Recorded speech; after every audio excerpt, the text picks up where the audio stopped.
आपका accounts of non trading institution, या तो फिर आपके बुक में लिखा होगा accounting for non trading organisation.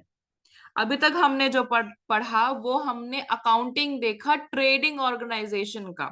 अब हम पढ़ेंगे नॉन ट्रेडिंग ऑर्गेनाइजेशन या नॉन ट्रेडिंग इंस्टीट्यूशंस का। ठीक है, नॉन ट्रेडिंग इंस्टीट्यूशंस क्या होते हैं? ये वो ऐसे ऑर्गेनाइजेशन या ऐसे इंस्टीट्यूशन होते हैं जो कि प्रॉफिट कमाने के लिए बिजनेस नहीं करते हैं, वो सिर्फ अपना सर्विस प्रोवाइड करने के लिए बिजनेस करते हैं। ठीक है, the organization whose main objective are not to earn profit but to provide valuable services to its member and to the society are known as non-trading organizations। ठीक है, तो नॉन ट्रेडिंग ऑर्गेनाइजेशन ऐसे organisation होते हैं जो profit earn करने के लिए, प्रॉफिट कमाने के लिए बिजनेस या ट्रेडिंग नहीं करते हैं, वो अपना वैल्यूएबल सर्विस प्रोवाइड करने के लिए बिजनेस करते हैं। ठीक है, these organizations are involve in promoting welfare of society. The example of such organization are sports club, social club, educational institution, libraries, hospital, regional religious trust, temple, churches, mosques, gurudwaras, etc. are the examples of non-trading organization। ठीक है,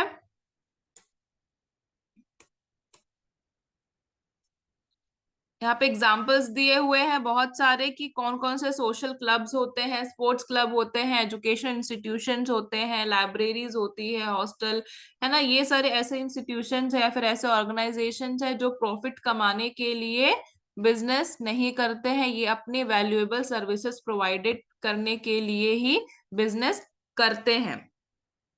ठीक है, इनका जो main source of income है, मैंने यहाँ पे लिखा नहीं है, अगर आप लोगों के पास बुक है तो अपने बुक से देख सकते हैं। पेज नंबर है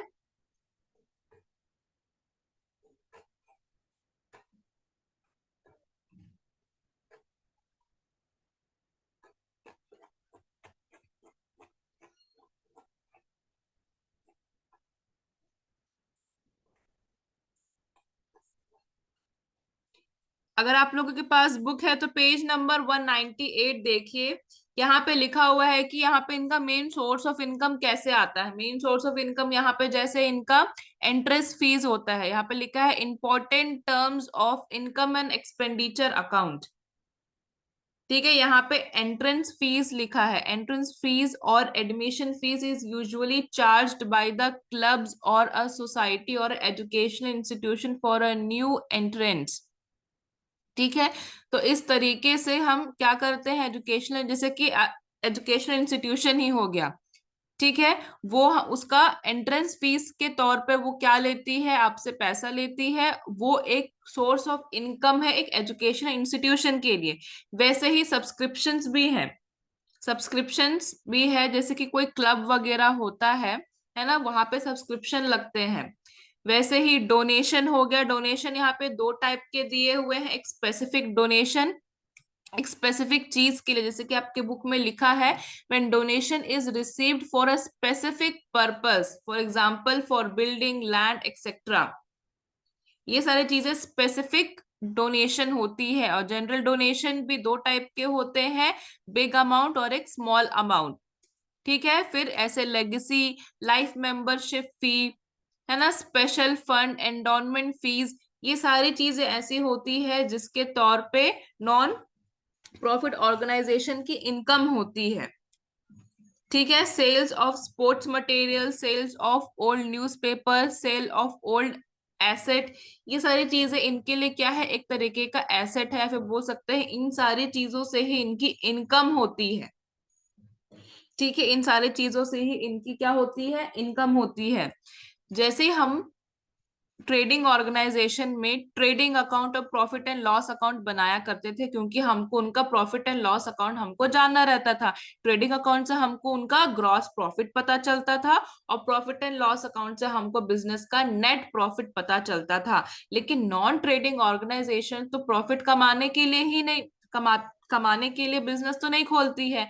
तो इनके लिए तीन अकाउंट बनाया जाता है, इनके लिए तीन अकाउंट बनाया जाता है, जो कि है receipt and payment account, income and expenditure account और बैलेंस शीट। बैलेंस शीट तो सबके लिए कॉमन है कि चाहे वो ट्रेडिंग ऑर्गेनाइजेशन या नॉन ट्रेडिंग ऑर्गेनाइजेशन हो, बैलेंस शीट दोनों को बनाना पड़ता है। ठीक है, तो रिसिप्ट एंड पेमेंट अकाउंट क्या होता है? It is a summary of cash book और cash and bank transaction related to a given period of time. तो रिसिप्ट एंड पेमेंट अकाउंट क्या है? एक तरीके का समरी है कैश बुक का, या तो फिर बोल सकते हैं कैश और बैंक ट्रांजैक्शन का पर्टिकुलर पीरियड के लिए। It includes all receipt and payment whether they are of revenue और capital nature. All receipts are shown on debit side and all payments are shown on credit side. ठीक है, receipt and payment account starts with opening balance of cash and bank and end with closing balance of cash and bank. तो receipt and payment account open होता है, start ही होता है cash या तो bank के ओपनिंग बैलेंस से, और एंड होता है कैश या बैंक के क्लोजिंग बैलेंस से। It does not take into account outstanding amount in receipt and payment account। तो ये अकाउंट जो आउटस्टैंडिंग अमाउंट होते हैं वो इसे रिकॉर्ड नहीं करता है। ठीक है, तो रिसिप्ट एंड पेमेंट अकाउंट क्या है? एक समरी है कैश बुक का या तो फिर कैश एंड बैंक का ट्रांजैक्शन का।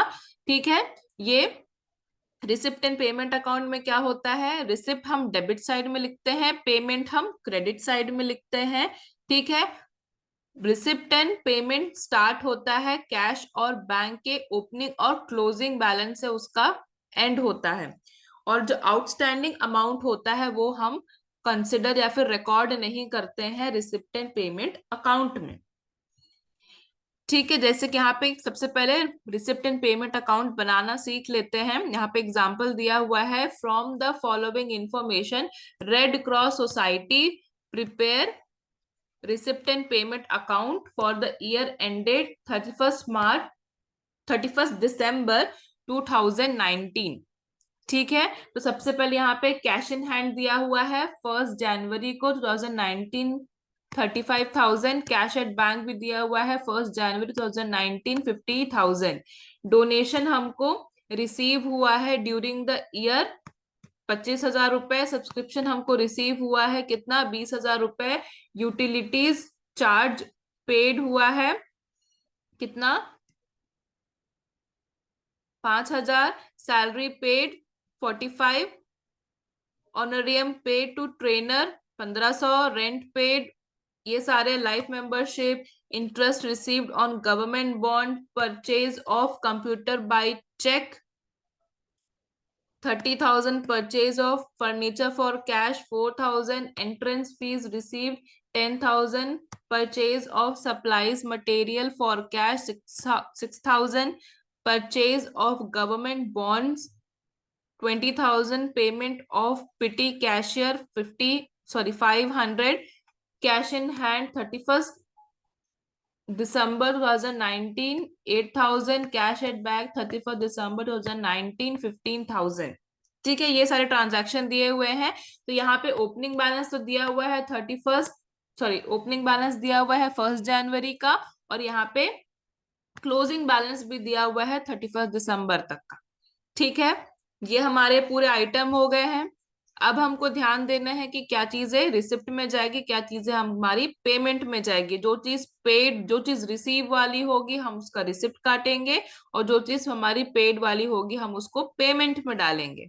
ठीक है, तो सबसे पहले हमको क्या करना है? सबसे पहले हम ओपनिंग बैलेंस जो है हमारा उससे हम लिखेंगे। ठीक है, ओपनिंग बैलेंस कितना था कैश और बैंक का? 35,000 और 50,000। ठीक है, उसके बाद था हमारा डोनेशन रिसीव्ड, हमको डोनेशन रिसीव हुआ है तो टू डोनेशन 25,000। आप इसको ऐसे ध्यान दीजिए कि जब भी हम किसी को, जैसे फिर दुकान में ही जब हम किसी दुकान में जाते हैं हम पेमेंट करते हैं, तो हमको वो रिसीट काट के देते हैं, है ना? तो हमको एक ऑर्गेनाइजेशन के तौर पे सोचना है, तो अगर हमको कोई डोनेशन दे रहा है तो हम उसको रिसीट काट के देंगे कि हाँ आपने हमको इतना डोनेशन दिया है, हम उसका रिसीट काटेंगे। तो हम क्या करेंगे, हम उसे रिसिप्ट साइड में लिखेंगे। ठीक है, तो टू डोनेशन हो गया 25,000। फिर हमको सब्सक्रिप्शन भी रिसीव हुआ है कितना, 20,000, तो टू सब्सक्रिप्शन 20,000। ठीक है, यूटिलिटी चार्जेस पेड ये नहीं आएगा, पेड वाले अमाउंट नहीं आएंगे, जो हमको रिसीव हुआ है सबसे पहले हम वो लिखेंगे। फिर हमको लाइफ मेंबरशिप फी रिसीव हुआ है 1,500 रुपए। ठीक है, 1,500 रुपए। फिर हमको इंटरेस्ट रिसीव्ड हुआ है गवर्नमेंट बॉन्ड से कितना, 1,000 रुपीज। तो इसे भी हम लिखेंगे यहाँ पे, interest on bond 1,000।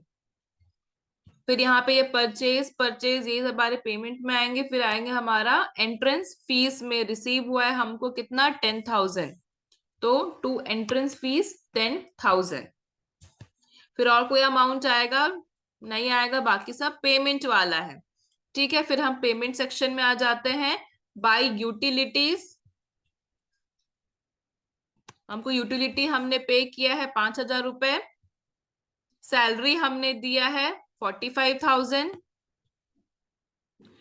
ओरोनियम paid to trainer ये नहीं आएगा क्योंकि ये एक तरीके का आउट ऑफ द बिजनेस है। फिर हम आ जाएंगे किसमें, purchase of computer by cheque. Purchase of computer by cheque हमने खरीदना, पेटी कैश हमने खरीदा, बाय फर्नीचर भी हमने खरीदा। Purchase of furniture for cash ₹4,000। 4,000 हमने करना। सप्लाईज ऑफ मटेरियल हमने खरीदा, बॉन्ड्स हमने नया गवर्नमेंट बॉन्ड्स खरीदना, हमने रेंट पे किया। ये सारी चीजें हमारी पेमेंट साइड में आ गई।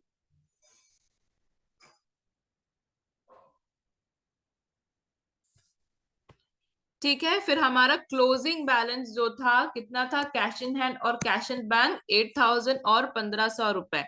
Cash and bank, cash and hand कितना है, 8,000 और 1,500 रुपए। ठीक है, इसका टोटल कर लेंगे तो आ जाएगा 1,56,000, और इधर का भी टोटल कर लेंगे तो आ जाएगा 1,56,000। ठीक है,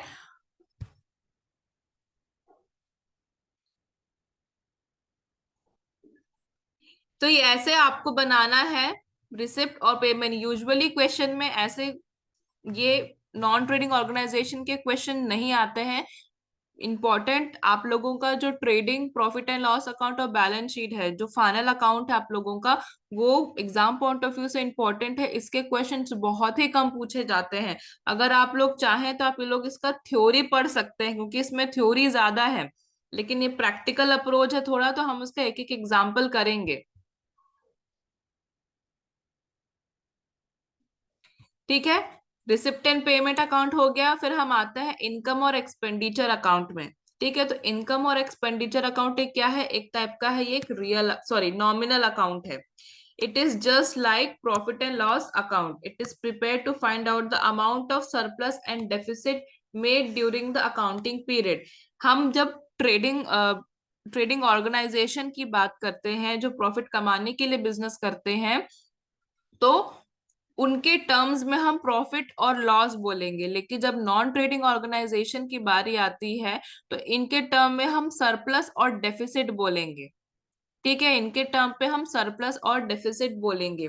it records all expenses and losses on debit side and all the revenue and gains on the credit side। ये जैसे नॉमिनल अकाउंट है तो उसका जैसा रूल है उसी के हिसाब से हम इसे रिकॉर्ड करेंगे। जैसे नॉमिनल अकाउंट का रूल क्या था, all debit are recorded in expenses, sorry, all the expenses are recorded in debit side and all the incomes and gains are recorded on credit side। ठीक है, it shows only current year income and expenditure। ये हम सिर्फ current year के जितने transaction हैं, current year के जितने भी रेवेन्यू या तो फिर लॉसेस हैं, वो सिर्फ रिकॉर्ड किया जाता है इनकम और एक्सपेंडिचर अकाउंट में, वेदर दे आर रिसीव्ड और not. This exclude previous year and next year income and expenditure. ठीक है, यहाँ पे स्टेप्स दिए हुए हैं कि हम, और इनकम एंड एक्सपेंडिचर अकाउंट हम रिसिट एंड पेमेंट अकाउंट से ही बनाते हैं। ठीक है, तो यहाँ पे स्टेप्स दिए हुए हैं, आपके बुक में भी स्टेप्स दिए हुए हैं।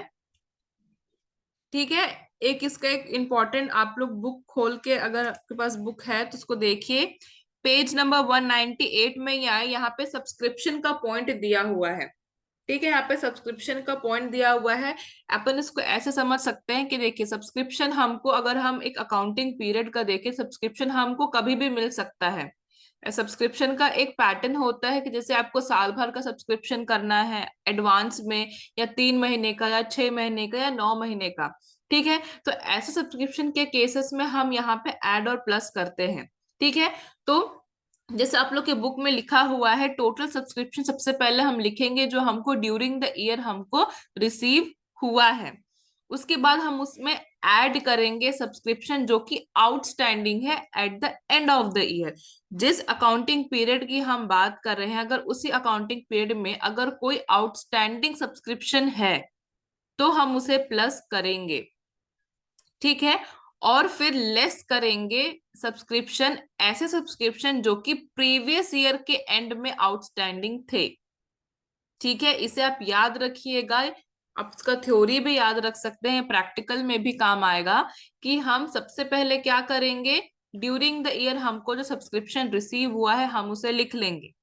ठीक है, उसके बाद हम उसमें ऐड करेंगे वो सब्सक्रिप्शन, वो आउटस्टैंडिंग सब्सक्रिप्शन जो कि हमको at the end of the year हुआ है। हम उसमें फिर लेस करेंगे आउटस्टैंडिंग सब्सक्रिप्शन जो कि हमारे प्रीवियस ईयर के एंड में था। ठीक है, फिर ऐड करेंगे subscription received in advance at the end of the previous year. Previous year में अगर हमको कोई सब्सक्रिप्शन एडवांस में रिसीव हुआ है तो हम उसे ऐड करेंगे, और वही सेम चीज अगर हमको at the end of the year advance मिला है तब हम उसे लेस कर लेंगे। हम इसका जब क्वेश्चन करेंगे तब आपको ज्यादा समझ में आएगा।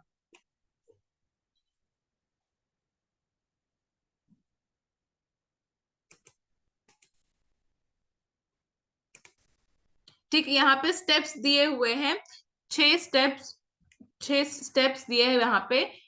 Following steps are followed for preparing income and expenditure account. आपके बुक में भी दिया हुआ है, आप उसे भी देख सकते हैं, हम यहाँ पे इसे भी देख लेते हैं। ठीक है, सबसे पहले opening and closing balance of cash in hand and cash at bank are ignored. ठीक है, इनकम एंड एक्सपेंडिचर अकाउंट में जो ओपनिंग और क्लोजिंग बैलेंस होता है कैश इन हैंड और कैश एट बैंक का, या फिर कैश या तो बैंक का, उसे हम टोटली इग्नोर करेंगे। All capital receipt and capital payment are not recorded in income and expenditure account, they are directly recorded in balance sheet। तो पूरे रिसिप्ट और पूरा पेमेंट को हम इनकम एंड एक्सपेंडिचर अकाउंट में रिकॉर्ड नहीं करते हैं। कुछ आइटम्स ऐसे होते हैं जो हम डायरेक्ट बैलेंस शीट में रिकॉर्ड करते हैं। All revenue received for the current year are credited to the income and expenditure account together with accrued income if any given in adjustment। तो जितने भी रेवेन्यू रिसिप्ट है करंट ईयर के वो हम क्रेडिट साइड में लिखते हैं। वैसे ही जो रेवेन्यू पेमेंट है करंट ईयर के हम उसे डेबिट साइड लिखते हैं इनकम एंड एक्सपेंडिचर अकाउंट में। अगर कोई आउटस्टैंडिंग है तो उसे भी इंक्लूड करते हैं, और रिसिप्ट साइड में अगर कोई अक्रूड इनकम है तो उसे भी हम लोग इंक्लूड करते हैं अगर एडजस्टमेंट में दिया है तो। ठीक है, वैसे he is if income side amount is more than expenditure side, the excess is known as surplus, and excess of income and expenditure. Other hand, if the total expenses exceed total income, the shortage is known as deficit or excess of income over, sorry, excess of expenditure over income। ये तो profit वाली loss वाली ही बात है, लेकिन non trading organization में हम surplus और डेफिसिट की बात करेंगे। कि अगर हमारा इनकम ज्यादा है एक्सपेंडिचर से तो हमारा सरप्लस होगा, अगर हमारा एक्सपेंडिचर ज्यादा है और इनकम कम है तो हमारा डेफिसिट होगा। अगर हमारी कमाई ज्यादा है और हमारे खर्चे कम है तो हमारा सरप्लस होगा। अगर हमारे खर्चे ज्यादा है और इनकम कम है तो हमारा डेफिसिट होगा, जो कि हम रिकॉर्ड करेंगे इनकम एंड एक्सपेंडिचर अकाउंट में। फिर जो सरप्लस है, surplus is added to capital fund but the deficit is deducted from capital fund on liability side of balance sheet at the end of the current year। capital fund जो है, अगर question में दिया हुआ है तो well and good है, अगर नहीं दिया होगा तो हमको कैपिटल फंड निकालना पड़ता है, वो भी हम आगे कैलकुलेशन देखेंगे। तो कैपिटल फंड में से अगर हमारा सरप्लस है तो हम उसे ऐड करेंगे, अगर हमारा डेफिसिट है तो हम वही कैपिटल फंड से उस डेफिसिट को हम माइनस करेंगे। कहाँ पे? बैलेंस शीट में लायबिलिटी साइड, क्योंकि कैपिटल को हम लोग लायबिलिटी साइड लिखते हैं तो हम उसे वहां पे लिखेंगे। ठीक है, इसका एक क्वेश्चन देख लेते हैं। सेम क्वेश्चन ही है, इनकम अभी हमको इनकम एंड एक्सपेंडिचर अकाउंट बनाना है। ठीक है, तो ये वही सेम क्वेश्चन है, हमने इसको निकाल लिया था, ये रिसिप्ट एंड पेमेंट अकाउंट है। अब इसी रिसिप्ट एंड पेमेंट अकाउंट से हमको इनकम और एक्सपेंडिचर अकाउंट बनाना है, लेकिन यहाँ पे हमने कुछ एडिशनल इंफॉर्मेशन भी दे दिया है। ठीक है, इंफॉर्मेशन क्या क्या दिया है कि हमको सब्सक्रिप्शन रिसीव हुआ है कितना, 2000 रुपए फॉर 2020। ये जो हमने रिकॉर्ड किया था वो किसका था, 2019 का था। तो हमको सब्सक्रिप्शन एडवांस में रिसीव हुआ है 2020 के लिए, और 3000 रिसीव हुआ है पिछले साल का, 2018 का। सब्सक्रिप्शन आउटस्टैंडिंग दिया हुआ है यहाँ पे कितना, 31 दिसंबर 2019 का 4000। ठीक है, सब्सक्रिप्शन रिसीव इन एडवांस 2018 का 1000, दैट इज सब्सक्रिप्शन फॉर 2019। 2018 में ही एडवांस दे दिया गया था 1000 रुपए सब्सक्रिप्शन 2019 के लिए। कंप्यूटर हमने परचेज किया है 1 अप्रैल को, एंड फर्नीचर हमने परचेज किया है 2019 को।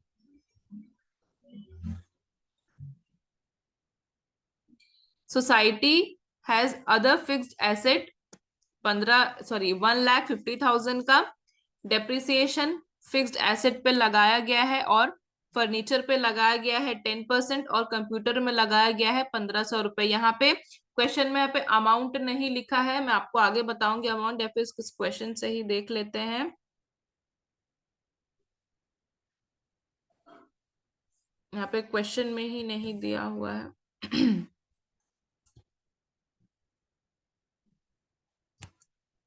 यहाँ पे क्वेश्चन में दिया हुआ है 30,000 और फर्नीचर दिया हुआ है 4,000। ठीक है, तो यहाँ पे कंप्यूटर और यहाँ पे डेट बदल बस दिया गया है। डेप्रिसिएशन हमको लगाना है फिक्स्ड एसेट पे, कंप्यूटर पे और फर्नीचर पे।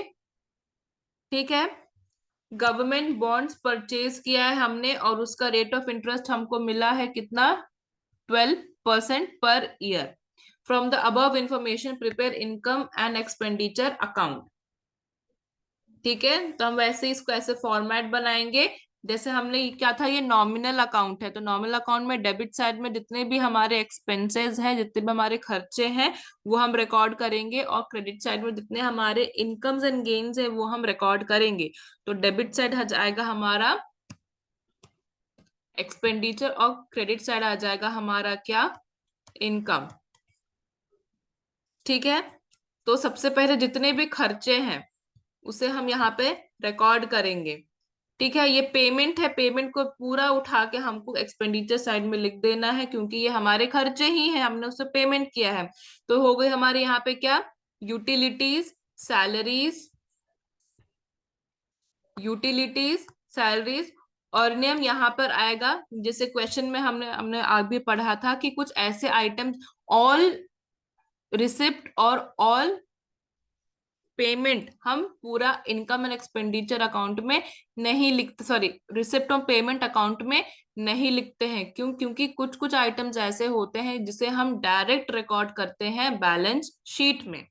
ठीक है, तो यहाँ पे एक तरीके का एक्सपेंडिचर है जो हम यहाँ पे रिकॉर्ड करे हैं और उन्हें हम 1500 रुपए जो कि क्वेश्चन में दिया हुआ था। ठीक है। रेंट एक्सपेंसेस था 7500, सप्लाईज एक्सपेंसेस भी थे हमारे 6000। ठीक है। फिर हमको डेप्रिसिएट करना है। ये आइटम देख लीजिए, सप्लाई, रेंट, सैलरी, यूटिलिटीज, ये सारी चीजें हमको रिसिप्ट एंड पेमेंट अकाउंट से ही मिला है। ठीक है। रेंट हो गया, सप्लाईज हो गया, सैलरीज हो गई, यूटिलिटीज हो गई। ठीक है, ये सारे हमारे खर्चे हैं। ठीक है। उसके बाद हम लिखेंगे यहाँ पे डेप्रिसिएशन। डेप्रिसिएशन हमको चार्ज करने बोला था तीनों में। ठीक है। अदर फिक्स्ड एसेट में और फर्नीचर में।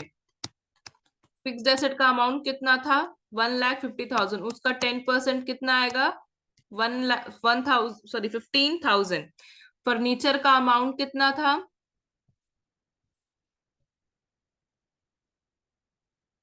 फर्नीचर का अमाउंट है यहाँ पे 4,000, लेकिन यहाँ पे अमाउंट गलत दिया हुआ है, यहाँ पे आ जाएगा 4,000।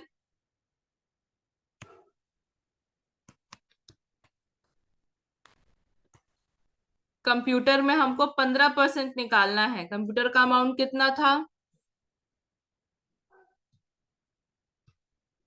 कंप्यूटर का अमाउंट है 30,000। 30,000 का 15% आ जाएगा कितना?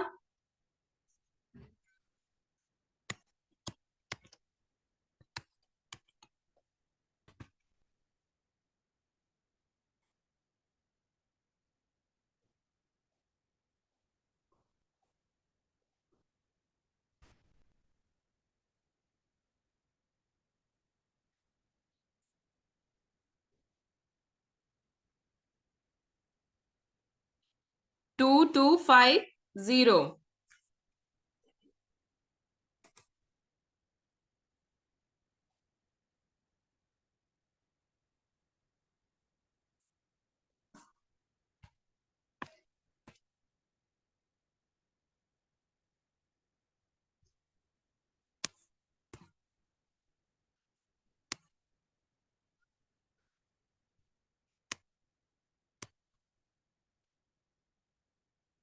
यहाँ पे अमाउंट थोड़े ऊपर नीचे हो गए, लेकिन आप लोग को ट्रांजैक्शन समझ में आना चाहिए कि ट्रांजैक्शन कैसे हम लिखेंगे।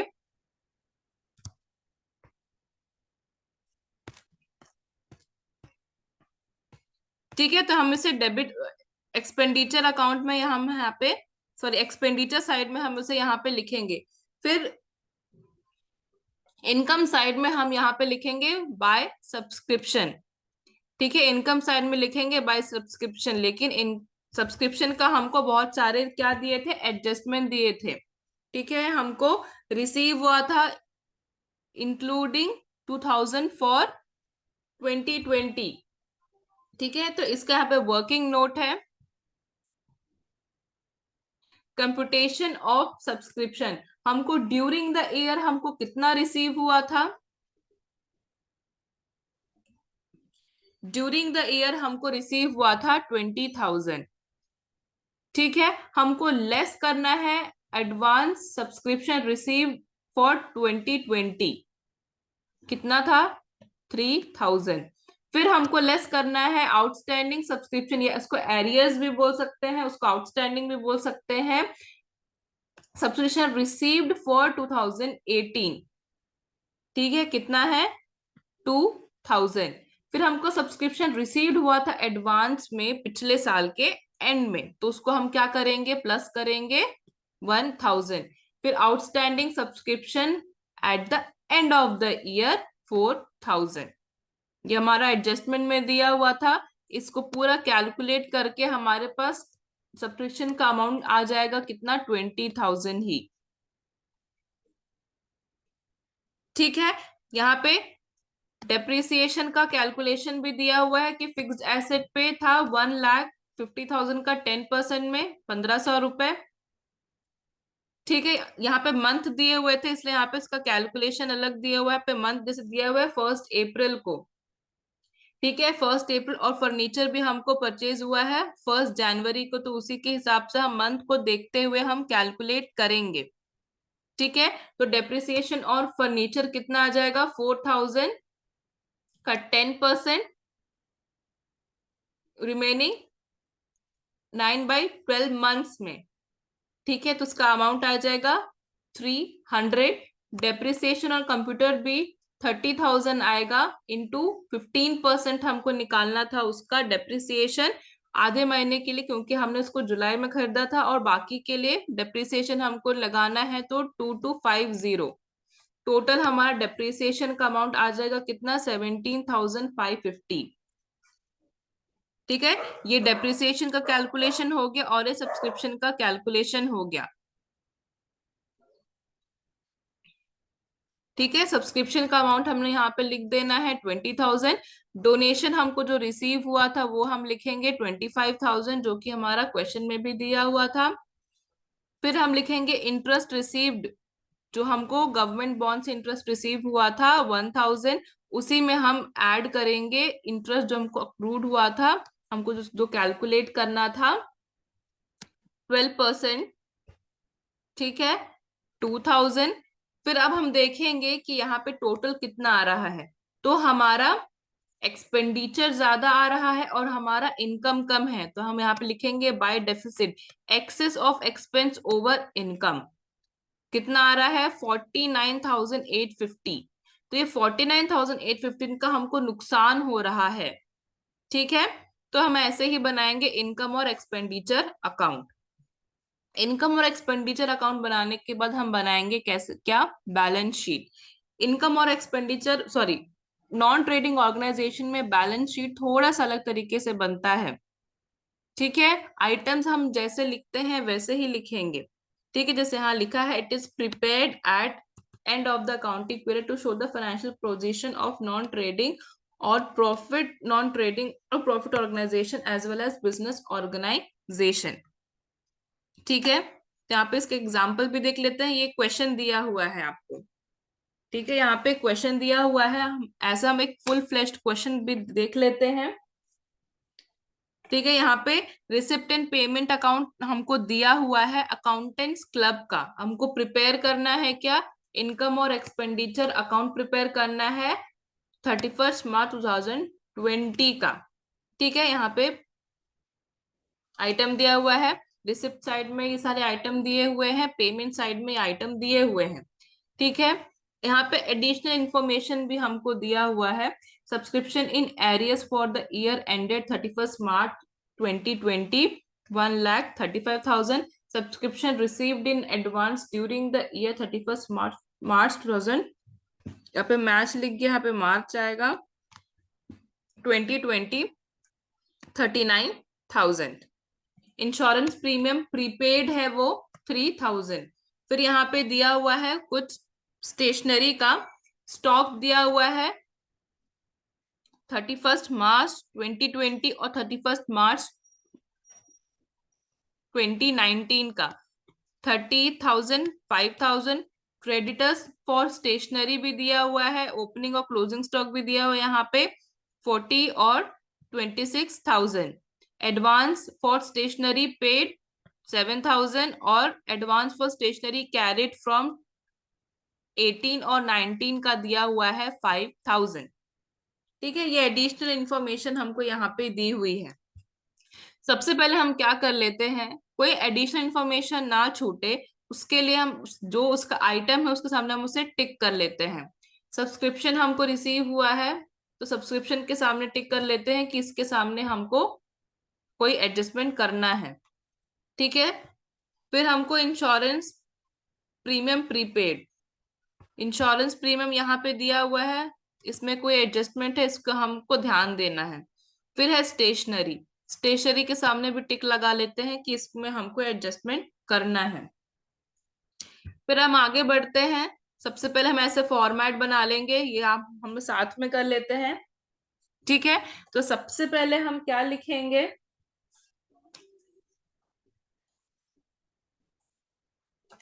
लाइन से देखते हुए ही जाते हैं।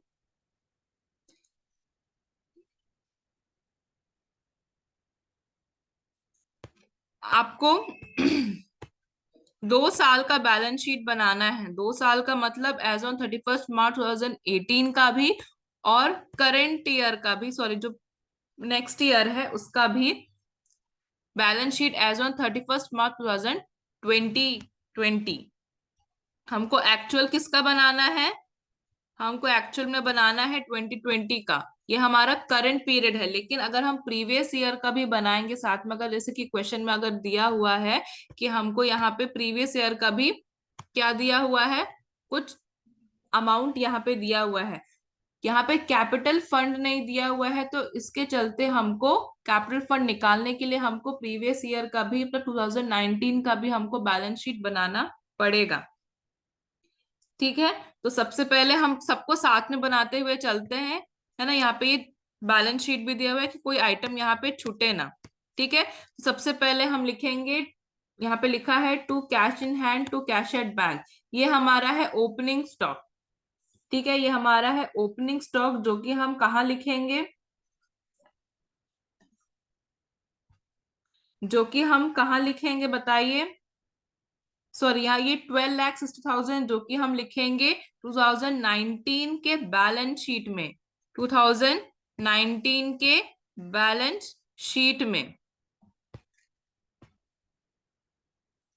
यहाँ पे लिख देंगे कैश 45,000, बैंक 12,60,000।